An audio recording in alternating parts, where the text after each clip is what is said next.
युवा सामना मीडिया में मैं मुश्ताक बेग आप सभी का स्वागत करता हूँ। मित्र हो, आज हमारे साथ जुड़ चुके हैं पूना के chief income tax commissioner Khan Akramul Jabbar sir. जी हाँ, ये IRS ऑफिसर है। 2009 तक इन्होंने महाराष्ट्र में अपनी सर्विस पूरी की है। बहुत ही बखूबी ईमानदारी से देश की सेवा की है। इनके बारे में मैं आपको बता दूं कि ये उत्तर प्रदेश राज्य से आते हैं, फतेहपुर शहर से। आज महाराष्ट्र में वो वक्फ बोर्ड की जिम्मेदारी संभाल रहे हैं। इसके साथ UPSC स्टूडेंट्स को इनकरेज करते हैं। आइए जानते हैं क्या ख्यालात है खान अकरमुल जब्बार सर के। जी हाँ, वक्फ बोर्ड के प्रॉपर्टी से सिर्फ मुसलमानों ही के नहीं बल्कि देश के हालात बदल सकते हैं। आइए जानते हैं खान अकरमुल जब्बार खान सर से क्या कुछ कहना है इनका वक्फ बोर्ड की प्रॉपर्टी के बारे में। सर, युवा सामना मीडिया में आपका स्वागत है। पूरा भारत आपको देख रहा है, क्या कुछ कहेंगे आप वक्फ बोर्ड की प्रॉपर्टी के बारे में। प्रॉपर्टी की जिसमें गुंबद मिसिंग है, दीवारें खड़ी हुई हैं और दीवारों पे लोगों के नाम वाम जो अपना उस तरीके से पुरानी तारीखी जगह है। तो आज अपने औकाफ की हालत यही है। दीवारें हैं 4 और झाड़ झंकार है, छत मिसिंग है। यानी उससे कोई प्रोड्यूस आवे जो उसका ओरिजिनल मकसद था कि उससे जो आमदनी होगी, जो रसूलुल्लाह सल्लल्लाहु अलैहि वसल्लम ने फरमाया हज़रत उमर से कि अपनी जायदाद को रोक दो, उसको वक्फ कर दो। यानी वो जो कभी बिकेगी नहीं, कभी किसी को तोहफे में नहीं दी जाएगी, वसीयत में नहीं दी जाएगी, वो जायदाद हमेशा रहेगी और उसकी होने वाली आमदनी कौम के गरीब गुरबा मुसाफिरों यतामा उनके काम आवेगी। तो सूरत हाल आज भी वही है कि ऐसे ज़रूरतमंद हैं सोसाइटी में। उस ज़माने से they have grown a million times. औकाफ की जायदादें भी हैं, बड़ी बड़ी जायदादें हैं, लेकिन उनका सूरत हाल बिल्कुल ऐसे ही है जो मैं दिखाना चाहता हूँ कि छत मिसिंग है। मिर्ज़ा गालिब का कहना था कि हम वीराने में घर पे बाहर आई है, तो वीराना भी है बाहर भी है, लेकिन मिल कुछ नहीं रहा। अब मैं एक जिक्र करना चाहूँगा, ये गवर्नमेंट ऑफ इंडिया का एक बुकलेट है जो मिनिस्टर ऑफ माइनॉरिटी अफेयर्स के वेटिंग रूम में मुझे मिला। उसमें उन्होंने कहा और उसमें स्टेप्स गिनाए हैं कि औकाफ के लिए गवर्नमेंट क्या कर रही है।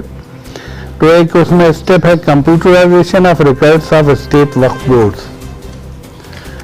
ज़्यादा नहीं लिखा है, आउटलाइन है, लेकिन काफ़ी कुछ बताता है जो मेरा अपना सब्जेक्ट है उससे रिलेटेड है। This component is intended to help streamlining record keeping यानी inventorising all the waqf properties and related issues, introduce transparency and to computerize the various functions, processes of the Waqf Board. For this purpose, a web-based software application, namely Waqf Management System of India, was developed by the NIC for keeping the centralized database covering the following 4 modules. Number 1, registration of Waqf. Number 2, Mutawalli return system assessment. Number 3, leasing details of properties. Number 4, litigation tracking. अब जब हम इसे देखते हैं wamsi.nic.in को खोल के, तो जाहिर है किसी भी नए आदमी की दिलचस्पी होगा प्रॉपर्टीज देखने का कि भाई औकाफ की प्रॉपर्टीज क्या क्या है। उसमें एक कॉलम्स प्रोवाइडेड हैं। एक कॉलम है प्रेजेंट स्टेटस। प्रेजेंट स्टेटस पे आप क्लिक कीजिए तो पहले आपको स्टेट चूज करना है। जैसे फर्ज कीजिए आपको दिल्ली चूज करना है तो दिल्ली के नक्शे पे क्लिक कीजिए, वहाँ से आप जाइए उस कॉलम पे प्रेजेंट स्टेटस। प्रेजेंट स्टेटस में आप दिल्ली के जिस सेगमेंट की प्रॉपर्टी देखना चाहते हैं, सब डिस्ट्रिक्ट निकलेगा, उस पर क्लिक कीजिए। वहाँ पे वो टाउन वाइज और विलेज वाइज आपको सारा मिल जाएगा। जो भी उनके पास रिकॉर्ड है वो उनका क्लेम है कि उन्होंने चढ़ा लिया है, but the experience is that it is hopelessly deficient. न मालूम कितनी प्रॉपर्टीज में, मेरे ख्याल में मेजॉरिटी है जिसमें उन्होंने नील वैल्यू दिखाई है और नील एरिया दिखाया है। अब what do they mean by नील?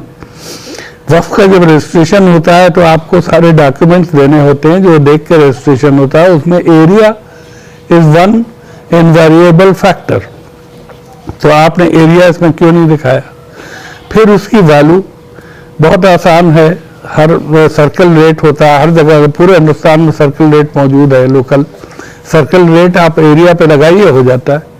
बिल्कुल वैसे ही कर्नाटका में है, बैंगलोर में, इसी में वामसी में। लेकिन वहां पे एक और इंटरेस्टिंग चीज निकलती है, सेम प्रॉपर्टी का जब उसका रिपोर्ट कार्ड जो अल्टीमेट है, आपको इंफॉर्मेशन मिलती है कि इंडिविजुअल प्रॉपर्टी का वक्फ का रिपोर्ट कार्ड पे वही प्रॉपर्टी लिखी हुई है बैंगलोर अर्बन, और जहां पे वैल्यू लिखी है वहां उस पर लिखा है रूरल एरिया।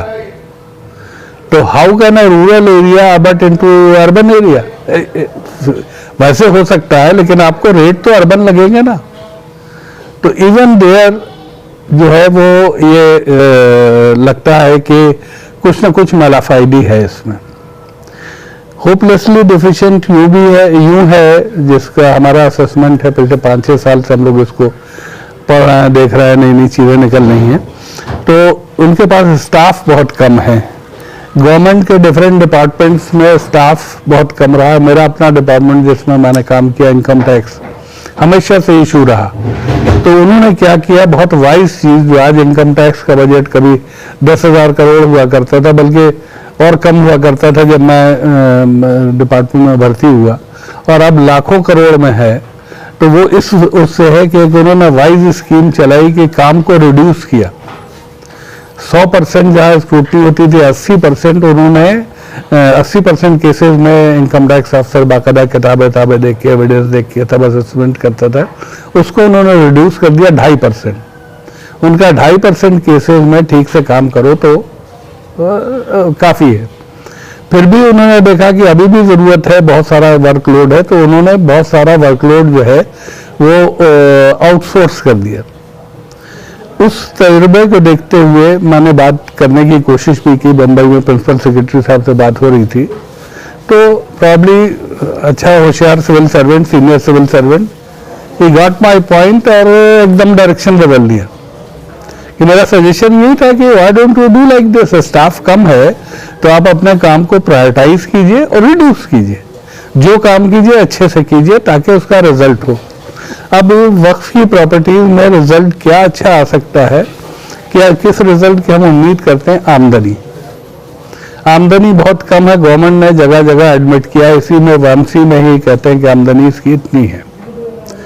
फिर वो वामसी में आमदनी भी नहीं दिखाते, अलग से हमें पता लगता है कि 17-18 में ईयर में 12 करोड़ की आमदनी थी वक्फ बोर्ड महाराष्ट्र की, लेकिन उन्होंने अपनी वेबसाइट में 0 दिखा रखी। तो यहाँ क्लेम जो है ट्रांसपेरेंसी का है, and putting things in public domain, तो वो क्लेम जो है जस्टिफाई नहीं होता, बिल्कुल कहीं से कहीं तक नहीं होता। हमारा मकसद ये है कि ये प्रॉपर्टीज हमारी हैं, अल्लाह की है, अल्लाह के जरिए ये हमारी है, और हमारे में भी हमारी नहीं है जो साहब हैसियत है, खाते पीते हैं, ये उन गरीब गुरबा यतामा की है जिनके सामने आज दिल्ली में तो माशाल्लाह बहुत काम होता है, कुछ नहीं तो अंडा बनाने वाली दुकान में आदमी भर्ती हो गया, अंडा पराठा बना रहा है।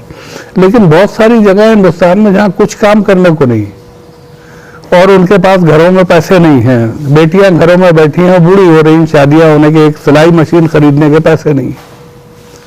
तो अगर हम अपनी इन जायदादों को ये अपना समझ के मैनेज करें, वक्फ बोर्ड का काम सिर्फ सुपरिंटेंडेंस है। लॉ सेज कि वक्फ बोर्ड जो है सुपरिंटेंडेंस करेगा प्रॉपर्टीज की। क्या मतलब है कि उनको इधर उधर जाने से रोकेगा। लेकिन आज का दिन ऐसा है कि वक्फ बोर्ड कॉम्प्लिसिट है बिल्कुल प्रॉपर्टीज के इधर उधर होने में। और जब हम पूछते हैं तो कहते हैं साहब हम क्या करें, प्रॉपर्टीज बहुत हैं, औकात बहुत हैं हमारे पास।